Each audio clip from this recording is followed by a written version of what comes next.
हम लोगों ने चुनाव में लेकर के। तारापुर विधानसभा सीट पर जीतकर जेडीयू उपचुनाव की दोनों सीटें जीत ली। जेडीयू उम्मीदवार राजीव रंजन सिंह ने आरजेडी उम्मीदवार अरुण कुमार शाह को 3821 वोटों से हराया। हालांकि तारापुर में उपचुनाव की लड़ाई 2020 मैच की तरह लड़ी गई। किसके सिर सजेगा तारापुर का ताज, आखिरी समय तक ये बता पाना किसी के लिए भी संभव नहीं था।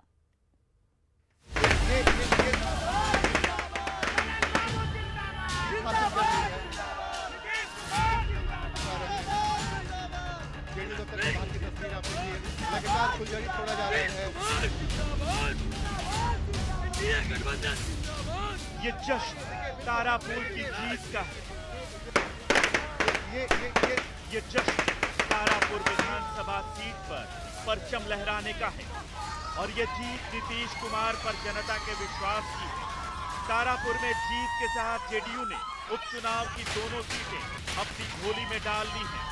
कड़े मुकाबले में जेडीयू के राजीव कुमार सिंह ने आरजेडी के अरुण कुमार शाह को हराया। दफ्तर की तस्वीर दिखा रहे हैं जहां पे जेडीयू के नेता संजय सिंह, नवीन आर्या, तमाम लोग यहां पर पहुंचे हुए हैं और हाथों में लड्डू लिए हुए हैं। और ये खुशी ये जेडीयू के लिए बेहद महत्वपूर्ण है क्योंकि जेडीयू की पूरी इज्जत दांव पे लगी हुई थी और सिर्फ दो उपचुनाव की बात नहीं थी बल्कि इस उपचुनाव के बाद कई सारे इसके राजनीतिक अर्थ निकाले जा रहे थे। और यही वजह है कि जेडीयू के तमाम बड़े नेताओं ने, एनडीए के बड़े नेताओं ने तारापुर और कुशेश्वर स्थान में अपनी पूरी ताकत झोंक दी थी। संजय जी, मुंह मीठा हो गया? एकदम मीठा हो गया, जीत का मीठा है। मुंह मीठा हो गया? मीठा हो गया। जो विसर्जन करने के लिए निकले थे वो खुद विसर्जित हो गए। तारापुर की चुनावी लड़ाई 2020 मैच की तरह लड़ी गई। सुबह 8 बजे वोटों की गिनती शुरू हुई। तब से लेकर शाम को रिजल्ट आने तक दोनों उम्मीदवारों के बीच कांटे की टक्कर देखने को मिली। पहले राउंड से लेकर 18वें राउंड तक उम्मीदवार अरुण कुमार शाह आगे रहे। एक बार तो उनकी बढ़त 4000 के करीब तक पहुंच गई। तब ऐसा लगने लगा कि आरजेडी शायद तारापुर की सीट जीत जाएगी, लेकिन 19वें राउंड में जेडीयू ने वापसी की। इस राउंड में पहली बार जेडीयू उम्मीदवार 843 मतों से आगे हुए और उसके बाद लगातार जेडीयू उम्मीदवार राजीव कुमार सिंह की बढ़त बरकरार रही, लेकिन वो बढ़त इतनी ज्यादा नहीं थी कि कोई जीत का दावा कर सके। हालांकि 28वें राउंड में जेडीयू उम्मीदवार की 2368 वोटों की बढ़त ने कुछ तस्वीर साफ कर दी और 29वें राउंड में जेडीयू ने फाइनली सीट जीत ली।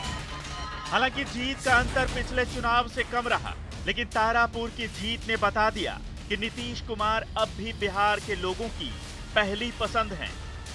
ये भी साफ हो गया कि इस उपचुनाव में आरजेडी का ब्रह्मास्त्र बेकार गया और लालू यादव के प्रचार करने के बाद भी आरजेडी चुनाव हार गई।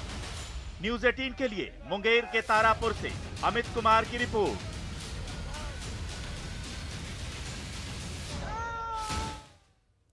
तारापुर में 3821 वोटों से जेडीयू की जीत हुई। जेडीयू के राजीव कुमार सिंह ने आरजेडी के अरुण शाह को हराया है। कुमार जी ने जो पूरे बिहार में विकास की गंगा बहाई है, विकास को देख करके लोगों ने मुझे वोट दिया। आज मुंगेर से तारापुर जा रहे हैं, जनता का अभिवादन कैसे है? किस जनता का अभिवादन करेंगे कि जो वोट दिया उसका भी हम विधायक हैं, जिसने वोट नहीं दिया उसका भी विधायक है। विधायक सेवक ही होता है, जो अपने आप को जनता का मालिक बुझने लगता है उसको मतलब दिक्कत होती है। तारापुर और कुशेश्वर स्थान में हार के बाद आरजेडी ऑफिस में सन्नाटा पसरा है, जिसका जायजा लिया न्यूज़ 18 संवाददाता रजनीश कुमार ने। में दोनों सीटों पर जहां जनता ने बहुमत देकर जदयू को बड़ा तोहफा दिया है, वहीं आरजेडी को करारी हार मिली है।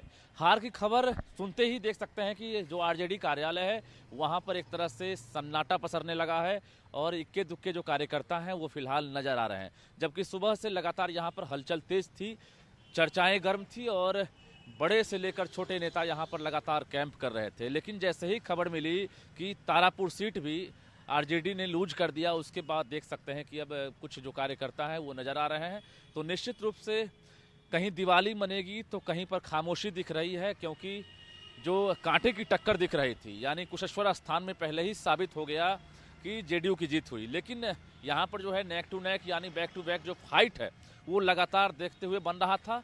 लेकिन 26वें राउंड के बाद ये क्लियर हो गया कि जेडीयू की जीत हो रही है और आखिरकार जेडीयू के उम्मीदवार जो हैं राजीव रंजन सिंह, उनकी जीत हुई है। और देख सकते हैं जीत की खबर के बाद जेडीयू में जहां एक साथ होली और दिवाली मन रही है, वहीं आरजेडी में खामोशी है और जो कुछ कार्यकर्ता हैं देख सकते हैं यहाँ पर फिलहाल हैं, लेकिन जो कार्यालय है उसकी रौनक फिलहाल खत्म होती हुई नजर आ रही है।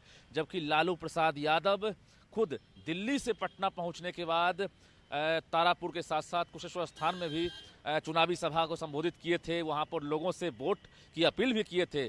साथ ही तेजस्वी यादव के अलावा जगदानंद सिंह भी काउंटिंग में लगातार बने रहे, लेकिन आखिरकार वही हुआ जो जनता ने चाहा।